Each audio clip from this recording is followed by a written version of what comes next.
నమస్కారం. శుభదినం కార్యక్రమానికి స్వాగతం. మేషరాశి నుంచి మీనరాశి వరకు ద్వాదశ రాశుల వారికి ఈ రోజు ఏ విధంగా ఉంది, నేడు ఈ ద్వాదశ రాశుల వారు ఎటువంటి పరిహారాలు పాటించాలి, నేటి పంచాంగం ఏంటి, నేటి వైశిష్ట్యం ఏంటి ఇత్యాది అంశాలు తెలియజేయడానికి మనతో పాటు స్టూడియోలో సిద్ధంగా ఉన్నారు విశ్వవిద్యాలయ అగ్రశ్రేణి తొలి మహిళా జ్యోతిష్య వాస్తు పట్టభద్ర, జ్యోతిష్య మహోపాధ్యాయ, పంచాంగకర్త, జ్యోతిష్య శాస్త్రంలో PhD గోల్డ్ మెడలిస్ట్ అయినటువంటి డాక్టర్ ఈడుపుగంటి పద్మజారాణి గారు. వారితో మాట్లాడదాం, మరిన్ని విషయాలు తెలుసుకుందాం. నమస్కారం అమ్మా. నమస్కారం. నేటి పంచాంగం అమ్మా, నేటి పంచాంగాన్ని ప్రేక్షకులకు తెలియజేస్తారా? 30/9/2025 శ్రీ విశ్వవసు నామ సంవత్సరం దక్షిణాయనం ఆశ్వీజ మాసం శుక్లపక్షం. సూర్యోదయం ఉదయం 5:47, సూర్యాస్తమయం సాయంత్రం 5:47, తిథి అష్టమి సాయంత్రం 6:06, నక్షత్రం మూల ఉదయం 6:17, యోగాలు శోభన రాత్రి తెల్లవారుజామున 1:03, కరణము భవ సాయంత్రం 6:06, బాలవ పూర్తిగా, రాహుకాలం మధ్యాహ్నం 2:47 నుంచి 4:17 వరకు, గుళికాలం 11:47 నుంచి 1:17 వరకు, యమగండం ఉదయం 8:47 నుంచి 10:17 వరకు, అభిజిత్ ముహూర్తం ఉదయం 11:23 నుంచి 12:11 వరకు, దుర్ముహూర్తం ఉదయం 8:11 నుంచి 8:59 వరకు, అలాగే రాత్రి 10:35 నుంచి 11:23 వరకు, అమృతకాలం రాత్రి తెల్లవారుజామున 2:56 నుంచి 4:40 వరకు, వర్జం సాయంత్రం 4:37 నుంచి 6:20 వరకు. ఇది నేటి పంచాంగం. నేటి రాశి ఫలాలు. మేషరాశి.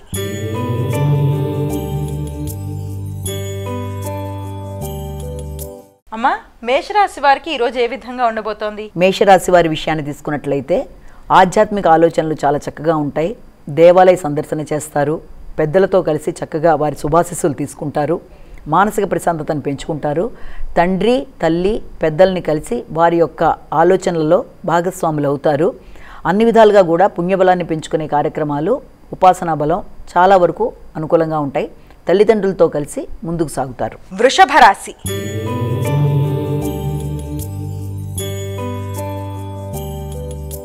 అమ్మా, వృషభ రాశి వారికి ఈరోజు ఏ విధంగా ఉంది? వృషభ రాశి వాళ్ళ విషయాన్ని తీసుకున్నట్లయితే వృషభ రాశి వాళ్ళకి స్నేహ సంబంధాల విషయంలో కొంత జాగ్రత్తగా ఉండాలి.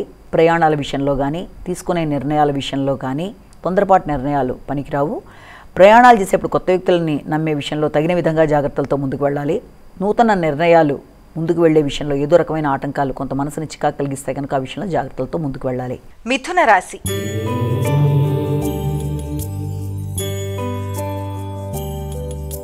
అమ్మా, మిథున రాశి వారికి ఎలా ఉంది? మిథున రాశి వాళ్ళ విషయంలో ముఖ్యంగా మీ మీద మీకు నమ్మకం పెరుగుతుంది. సంఘంలో గుర్తింపు, గౌరవం, మైత్రి బంధాలు పెంపొందించుకుంటారు. ఆర్థిక విషయాలు అనుకూలంగా ఉంటాయి. రావాల్సిన సమయానికి అందుతుంది. బంధుమిత్రులతో అనుకూలంగా గడుపుతారు. కర్కాటక రాశి.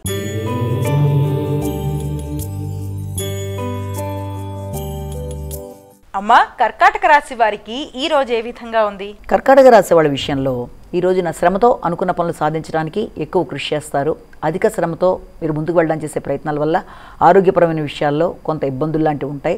సమయానికి పనులు పూర్తి కాకపోవడం వల్ల కూడా కొంత చికాకులు లాంటివి ఉంటాయి. ఆధ్యాత్మిక సందర్శనలు, దేవాలయ సందర్శనలు, ఆధ్యాత్మిక వ్యక్తుల కలయిక, ఆలోచనలు చాలా వరకు మీకు అనుకూలతలను ఇస్తాయి. సింహరాశి.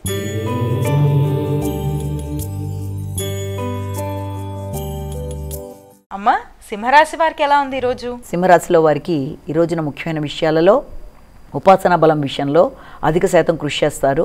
ఆకస్మికమైన ఆటంకాల వల్ల ఉపాసనా విషయంలో కొంత ఇబ్బందులు లాంటివి ఉంటాయి. విందు వినోదాల్లో పాల్గొంటారు. స్నేహ సంబంధాలు అనుకూలంగా ఉంటాయి. ఇష్టపడిన వ్యక్తుల వరకు ధనాన్ని ఖర్చు పెడతారు. కుటుంబ సభ్యులతో కలిసి కొత్త ప్రదేశాలని వెళ్ళడానికి చేసే ప్రయత్నాలు చాలా వరకు అనుకూలంగా ఉంటాయి. పెట్టుబడుల కొరకు, సంతాన అభివృద్ధి కొరకు, సంతానం కొరకు, నూతన విషయాల కొరకు అధిక శాతం ఆలోచనలు చేస్తారు. కన్యా రాశి.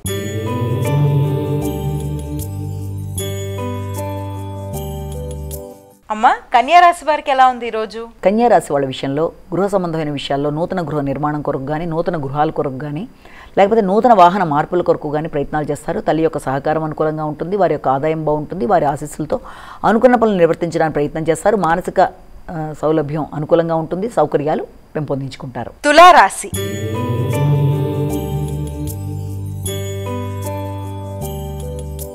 అమ్మా, తులారాశి వారికి ఎలా ఉంది ఈరోజు? తులారాశి వాళ్ళ విషయంలో వ్యక్తుల సహకారం బాగుంటుంది. తోబుట్టువులతో కలిపి మంచిగా ఇది చేస్తారు, అంటే మంతనాలు చేస్తారు. అలాగే వ్యక్తులతో కలిపి చర్చలు అనుకూలంగా ఉంటాయి. మీ యొక్క కుటుంబ సభ్యులతో మాత్రమే కాకుండా మీ స్నేహితులు కొలీగ్స్తో కలిపి చక్కగా ఆలోచించి కొన్ని కీలక నిర్ణయాలు తీసుకోవడానికి ప్రయత్నం చేస్తారు. వృత్తిపరమైన అభివృద్ధి కొరకు కొన్ని మంచి నిర్ణయాలు తీసుకుంటారు. ఆధ్యాత్మికమైన వ్యక్తుల్ని కలవడం, ఆధ్యాత్మిక ఆలోచనలతో ముందుకెళ్ళడానికి ప్రయత్నం చేస్తారు. అలాగే కమ్యూనికేషన్ విషయం చాలా వరకు అనుకూలంగా ఉంటుంది. చేద్దాం అనుకున్న కార్యక్రమాన్ని సమయానికి చేసి మీ శక్తి సామర్థ్యాలు పెంచుకుంటూ ముందుకు పెడతారు. వృశ్చిక రాశి.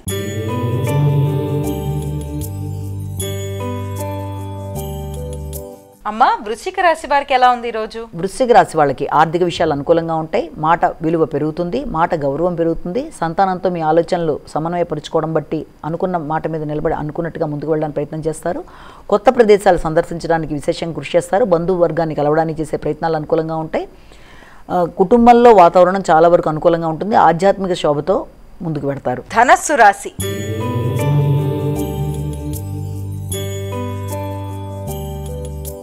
అమ్మ, ధనస్సు రాశి వారికి ఎలా ఉంది ఈరోజు? ధనస్సు రాశి వాళ్ళకి మీ మీద మీకు వ్యక్తిగత ఆలోచనలు చాలా అధికంగా ఉంటాయి.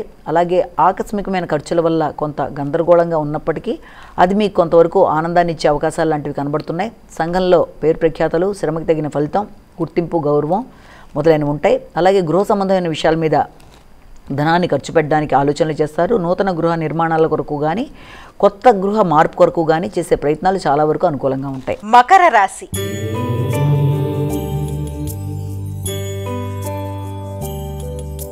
అమ్మ, మకర రాశి వారికి ఎలా ఉంది ఈరోజు? మకర రాశి వాళ్ళకి ముఖ్యమైన కార్యక్రమాలలో ఖర్చులతో కూడిన అవకాశాలు, దూర ప్రయాణాలు కూడా భాగస్వామికి సంబంధించిన వ్యక్తులు అంటే వారి యొక్క కుటుంబ సభ్యులను కలవడం, వారితో కలిపి ఏదైనా టెలిఫోన్ సంభాషణ లాంటివి చేయడం, వారితో కలిపి ఏదైనా మంచి ప్రదేశాలకు వెళ్ళడం, ఖర్చులు మొదలైనవి ఉన్నప్పటికీ కూడా శత్రువుల మీద విజయాన్ని సాధిస్తూ రోగనిరోధక శక్తిని పెంచుకుంటూ విద్యార్థులు విద్యాపరమైన విషయాల మీద ఇది చేసుకుంటూ ముందుకు వెళ్ళడానికి చేసే కార్యక్రమాలు అనుకూలంగా ఉంటాయి. కుంభరాశి.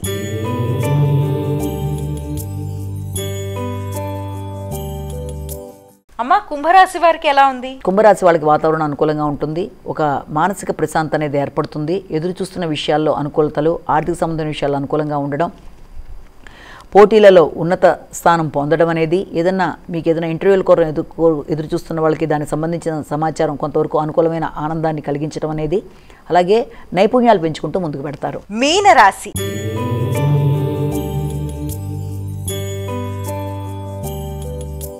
అమ్మ, మీనరాశి వారికి ఎలా ఉంది? మీనరాశి వాళ్ళ విషయం తీసుకునేటప్పటికీ మీనరాశి వాళ్ళకి వృత్తిపరమైన విషయాల మీద అధిక శ్రద్ధతో ముందుకు వెళ్ళడానికి తీవ్రంగా కృషి చేస్తూ ముందుకు పెడతారు.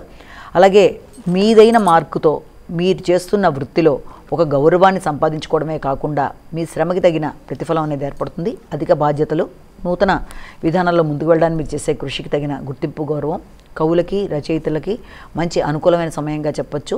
శ్రమకి తగిన గుర్తింపు, గౌరవంతో పాటు మీ ఆలోచనలు వికసిస్తాయి. కానీ సంతానంతో కలిపి మీ ఆలోచనలు ముందుకు వెళ్ళడానికి చేసే కార్యక్రమాల్లో కొన్ని ఆటంకాలు మీకు కొంత మానసిక ఇబ్బంది కలిగించవచ్చు. దాన్ని అధిగమించే ప్రయత్నాలు చేయాలి. అమ్మ, ద్వాదశ రాశుల వారు వారికి వారే సులభతరంగా చేసుకోగలిగే ఒక పరిహారాన్ని తెలియజేస్తారా? ద్వాదశ రాశుల వారికి పరిహారాన్ని కనుక మనం చూసినట్లయితే మేషరాశి నుంచి మీన రాశి వరకు మనం మొత్తం ఈ రాశుల వారందరికీ కూడా ఈ రోజున చేసే కార్యక్రమాల్లో ప్రధానంగా మీ వ్యక్తిగత దైవాన్ని ప్రార్థించుకుంటూ ముందుకు వెళ్ళడం అనేది ఒక విధానం. అంటే ఆ విధానంలో మీరు చేసుకున్నా కూడా అది మంచి ఫలితాన్ని ఇస్తుంది.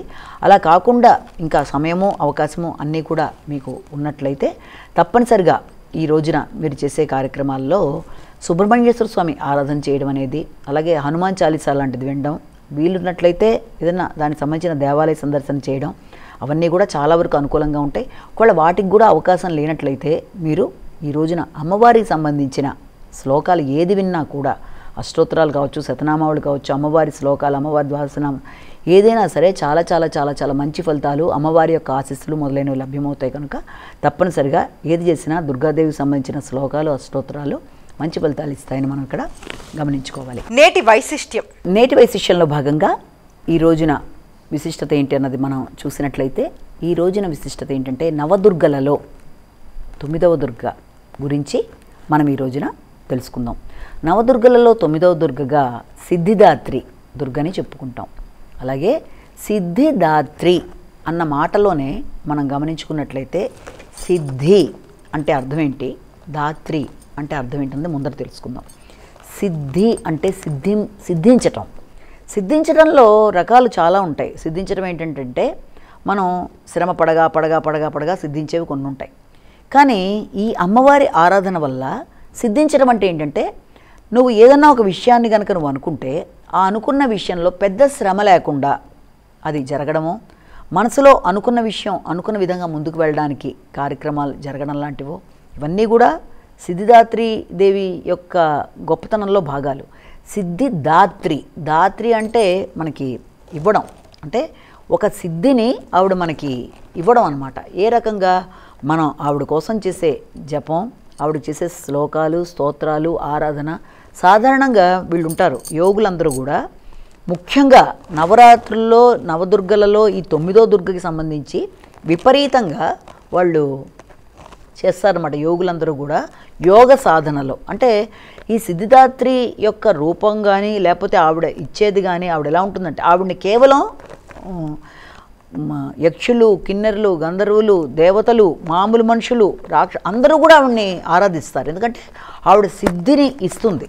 అర్ధనారీశ్వర తత్వం, శివుడు కూడా ఆవిడ్ని ప్రార్థించి అష్టసిద్ధులు పొందాడు అని కూడా అంటారు. అంటే అర్ధనారీశ్వరుడు ఆలో భాగంగా కూడా ఆవిడ్ని చెప్తారు.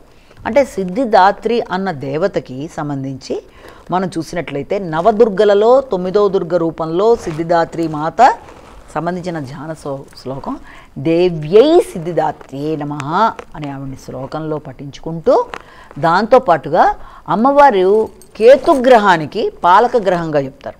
మామూలుగా కేతు అంటేనే మనకి వైరాగ్యం, తర్వాత ఈ రకమైన భావాలు, సిద్ధులు, ఇలాంటివన్నీ కూడా రకమైన మోక్షం, వీటన్నిటికీ కూడా కారక గ్రహంగా మనం ఈ యొక్క కేతువుని చెప్తాం. అయితే అమ్మవారి యొక్క పాలక గ్రహంగా కేతువుని చెప్తాము. కాబట్టి ఇంకొకటి ఏంటంటే, అమ్మవారి యొక్క అంటే ఎవరికైనా సరే కేతుగ్రహానికి సంబంధించిన ఇబ్బందులు లాంటివి ఉన్నా, కేతుగ్రహానికి సంబంధించిన అవరోధాలు అంటే నైరాస్యం, ఇబ్బంది, ఏదైనా సరే కేతుగ్రహానికి సంబంధించిన ఇబ్బందులు ఉండేవాళ్ళు ఈ యొక్క అమ్మవారి ఆరాధనతో దాన్ని అధిగమించగలరు అన్నది ఒకటి. అలాగే చక్రాల్లో తీసుకుంటే మనం మూలాధార చక్రం నుంచి సహస్రారం దాకా చక్రాలు మనిషిలో ఉన్నప్పుడు దాంట్లో ప్రధానంగా ఈ అమ్మవారు ఇటుపక్కన ఆజ్ఞాచక్రానికి, ఇటుపక్కన వచ్చేటప్పటికీ ఈ యొక్క సహస్రారం రెండిటికీ కూడా ఈవిడ యొక్క ఆధిపత్యాన్ని మనం అక్కడ అంటే ఆవిడతో అనుసంధానించబడి అనుబంధంగా చెప్తాం. అంటే ఏంటి, ఎప్పుడైతే సహస్రారం అనేది ఏంటంటే మనిషికి జ్ఞానం, తర్వాత ఒక మోక్షం, తర్వాత జ్ఞానోదయం, అనేక రకాలైన వాటికి దానికి సంబంధించి చెప్తాం.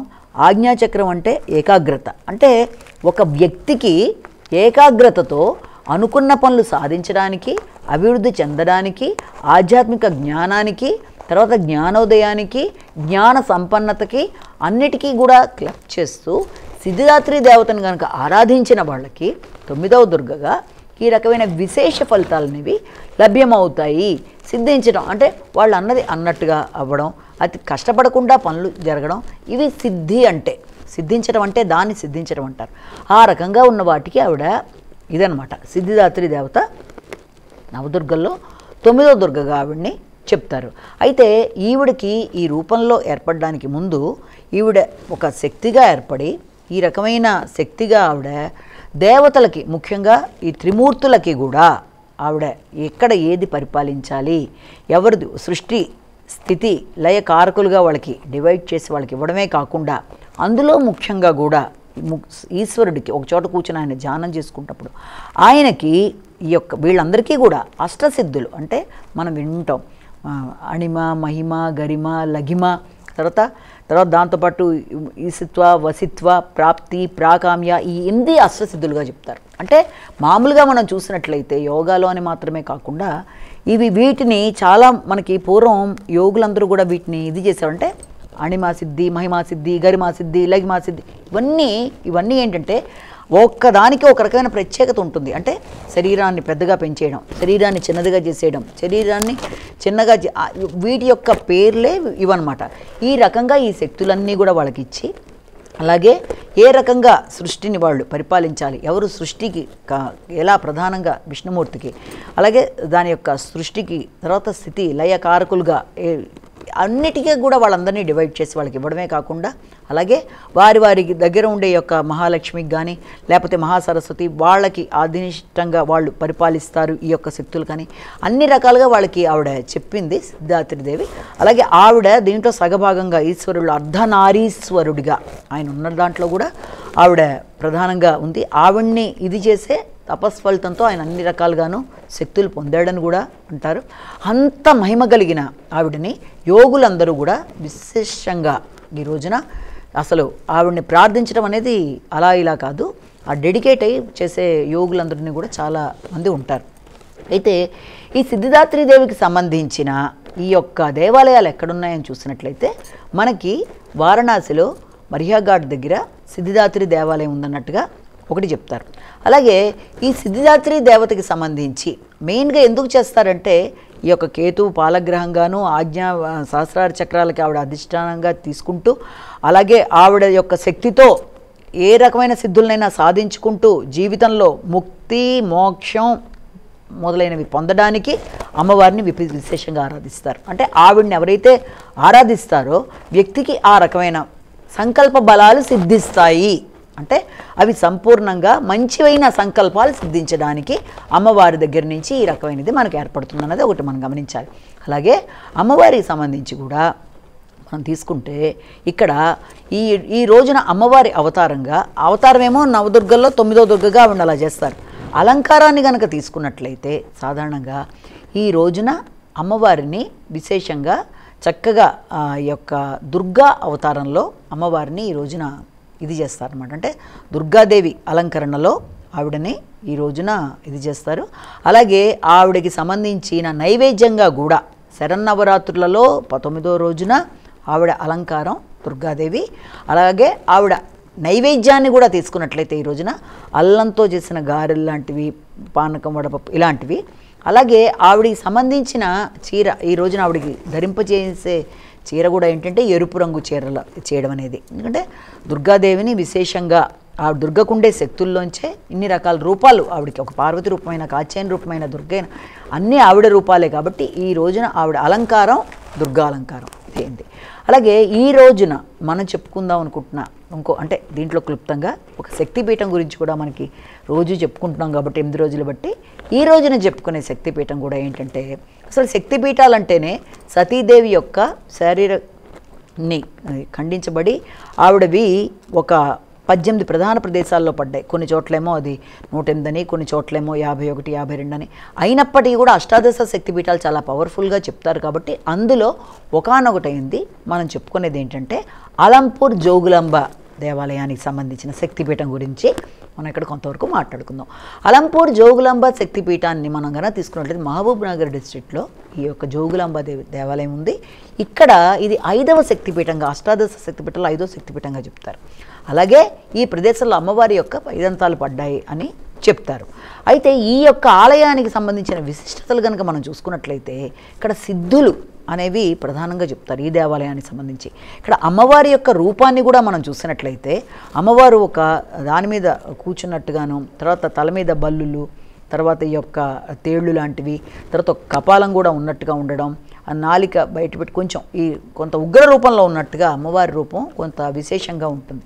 ఇది ఈ దేవాలయాన్ని పునరుద్ధరించారు. అలాగే ఇది మనకి ప్రత్యేకంగా తెలంగాణ రాష్ట్రంలో ఉండడం అనేది కూడా చాలా మనం దగ్గరగా ఉండే దేవాలయంగా చెప్పచ్చు. అయితే ఈ అమ్మవారి యొక్క రూపంలో ఇక్కడ అమ్మవారిని జోగులాంబాదేవిగా కీర్తిస్తారు. జోగుల అంబ అంటే జోగిని, జోగులాంబ అంటే ఆ రకమైన శక్తిగల దేవతగా, ఒక మంచి నర్తకిగా, ఆ మాటకి అర్థం ఇవన్నీ కూడా చెప్తారన్నమాట. జోగులాంబ దేవత అక్కడ తుంగభద్ర నది ప్రవహించడం అనేది. అలాగే అమ్మవారికి సంబంధించి అక్కడ మనకి బాల బ్రహ్మ స్వరూపంలో మనం ఈశ్వరుణ్ణి కూడా అక్కడ కొలుస్తారు. అంటే ఈశ్వరుడు. అలాగే ఆ దేవాలయంలో విశిష్టతలు ఏంటంటే నవబ్రహ్మ దేవాలయాలు అనేవి కూడా అక్కడ ఉన్నాయి. అలాగే అదే ప్రదేశాన్ని దక్షిణ కాశీ అని కూడా అంటారు. ఎందుకని అక్కడ కనుక తీసుకుని మామూలుగా మనం కనుక కాశీ చూసినట్లయితే కాశీలో విశాలాక్షి, అలంపురం జోగులాంబ. కాశీలో వచ్చేప్పటికి 64 మనం మణికర్ణిక ఘాట్లాగా 64 ఘాట్లు ఉంటాయి. ఇక్కడ కూడా 64 ఉంటాయి. అక్కడ మన గంగానది, ఇక్కడ తుంగభద్ర. ఇలాగా చాలా వరకు సారూప్యాలను కనుక చూసినట్లయితే అలా ఉండడం. అలాగే స్థల పురాణాలను కూడా తీసుకొని మాట్లాడినట్లయితే ఒక స్త్రీకి చాలా కాలం సంతానం కలకపోవడం వల్ల ఈశ్వరుని ప్రార్థించడం వల్ల సంతానం కలిగి, ఆ తర్వాత ఇక్కడ ఆ కుమారుడిని తీసుకురావడం వల్ల అతనికి సిద్ధులు, అతను ఇవన్నీ కూడా అంటే ఇవన్నీ తయారు చేసే శక్తి లాంటిది ఏర్పడడం అనేది ఇలా స్థల పురాణాలు చెప్తారు. కానీ అన్నిటికంటే ప్రధానంగా ఏంటంటే ఇక్కడ అమ్మవారిని జోగులాంబ దేవిగాను, తర్వాత నవబ్రహ్మ దేవాలయాలు అంటే చాలా 9 ప్రధానమైన ప్రదేశాల్లో ఇదే ప్రదేశంలో నవబ్రహ్మ దేవాలయాలుగా బ్రహ్మదేవుణ్ణి అన్ని రకాల రూపాల్లో మనం 9 రకాలుగా చెప్తారు. అలాగే ఇది చాలా చాలా చాలా పురాతన దేవాలయంగా, అంటే ఇప్పటిది కాదు, తర్వాత మళ్ళీ దీన్ని 2008లో మళ్ళీ పునరుద్ధరించారని కూడా దీని గురించి చెప్తారు. అప్పుడు అక్కడ మిస్ అయిన అమ్మవారి ప్రధాన విగ్రహాన్ని తీసుకొచ్చి మళ్ళీ అక్కడ జాగ్రత్తగా దాచినట్టుగా కూడా ఆ దేవాలయ విశిష్టత గురించి చెప్తారు. అలాగే ఇక్కడ అమ్మవారికి సంబంధించి ఒక అంత ఉగ్ర రూపంలో అమ్మవారు ఉన్నా కూడా అమ్మవారిని శాంతింపజేయడానికి అక్కడ మనకి ఆ యొక్క ప్రవాహంగా ప్రవహించే తుంగభద్రా నది ఉందని కూడా దాని రూపంలోనే మనం అక్కడ చెప్పడం జరుగుతుంది. అంటే ఏ రకంగా చూసినా ఇక్కడ అమ్మవారి 5వ శక్తిపీఠంగా అమ్మవారు వెలసి ఆ ప్రదేశాన్ని తను కాపాడుతూ, దాంతోపాటుగా అమ్మవారి యొక్క పైదంతాలు పడిన ప్రదేశంగా ప్రధాన శక్తిపీఠంగా, అంటే శక్తిపీఠాల్లో మనకి లంకాయాం శాంకరి అన్న ఆ యొక్క 18 శక్తిపీఠాల యొక్క శ్లోకాన్ని కనుక మనం తీసుకున్నట్లయితే అందులో 5వ ప్రాంతంగా దీన్ని చెప్తారనమాట. 5వ ప్రాంతంలో ముఖ్యంగా ఈ అమ్మవారు సిద్ధులకి ప్రసిద్ధి పొందిన దేవతగా కూడా చెప్తారు. అంటే అంత విశేషమైన గుణాలు కలిగిన దేవతగా ఈవిని చెప్పడం. అలాగే ఈవిని గృహచండి అని కూడా అంటారు. ఈ దేవతకి ఉండే మరొక పేరు అంటే గృహంలో కనుక ఏర్పడుతున్న గృహంలో ఉండే ఇబ్బందులు కానీ, గృహ వాతావరణంలో కానీ, లేకపోతే ఏదన్నా వాస్తుపరమైన ఇబ్బందులు లాంటివి కానీ ఏది ఉన్నప్పటికీ కూడా ఈ అమ్మవారిని ప్రార్థించటం బట్టి ఇలాంటి సమస్యల్ని అధిగమించవచ్చు. అంటే గృహచండి అన్న మాటకి అర్థం అదనమాట. ఆ రకంగానూ ఆరాధిస్తారు. అమ్మవారికి విశేషంగా అమ్మవారి దగ్గరకి వెళ్ళి అమ్మవారి దగ్గర ఆ యొక్క బాలబ్రహ్మస్వామి, తర్వాత ఈ యొక్క నవబ్రహ్మ దేవాలయాలు, అలాగే అక్కడ ఇంకా ఆ ప్రదేశంలో మనకి ఈ యొక్క గణపతి, కార్తికేయ వీళ్ళ యొక్క దేవాలయాలు, సప్తమాతృక, ఇవన్నిటికీ సంబంధించిన దేవాలయాలన్నీ చూస్తూ అక్కడ ఈ తుంగభద్రా నదిలో కూడా ఈ యొక్క ఘాట్లన్నీ కూడా ఉన్నాయి. అక్కడ స్నానాది కార్యక్రమాలు చేసి ఇవన్నీ చేసి, అంటే ఏంటంటే దీంట్లో అమ్మవారి యొక్క విశేషమైన శక్తి అక్కడ చాలా ప్రబలంగా ఉండడం బట్టి ఎలాంటి సమస్యలు, అనారోగ్యాలు, ఇబ్బందులు మొదలైన వాటన్నిటినీ కూడా ఆవిడికి రూపుమాపే శక్తి ఉండే దేవతగా అమ్మవారిని విశేషంగా కొలుస్తారు. ముఖ్యంగా నవరాత్రి సందర్భాల్లో అమ్మవారికి చండీయాగాలుగా అనుకోండి, కుంకుమార్చనలు అనుకోండి, అవన్నీ కూడా చాలా విశేషంగా అమ్మవారికి జరుగుతూ వస్తాయి. ఈ 9 రోజుల్లోనూ, తర్వాత దసరా అయ్యేదాకా కూడా చాలా చక్కగా దానికి సంబంధించినవన్నీ కూడా జరుగుతాయి. దానికి సంబంధించిన శాసనాలు, ఆ దేవాలయం యొక్క విశిష్టత, చాలా విశాలమైన ప్రాంగణంలో పురాతన కట్టడం అయినప్పటికీ కూడా అది ఇప్పుడు కట్టిందా అన్నట్టుగా, చూడడానికి 2 కళ్ళు చాలన్నట్టుగా అంత విశేషమైన దేవాలయం అలంపూర్ జోగులాంబ 5వ శక్తిపీఠంగా అష్టాదశ శక్తిపీఠాల్లో ఒకదానిగా మనం ఈ రోజున చెప్పుకుందాం. నమస్కారం. వీక్షించారు కదండి. ఇది ఈనాటి మన శుభదినం కార్యక్రమం. మరో కార్యక్రమంతో మళ్ళీ కలుసుకుందాం. అంతవరకు సెలవు. నమస్కారం.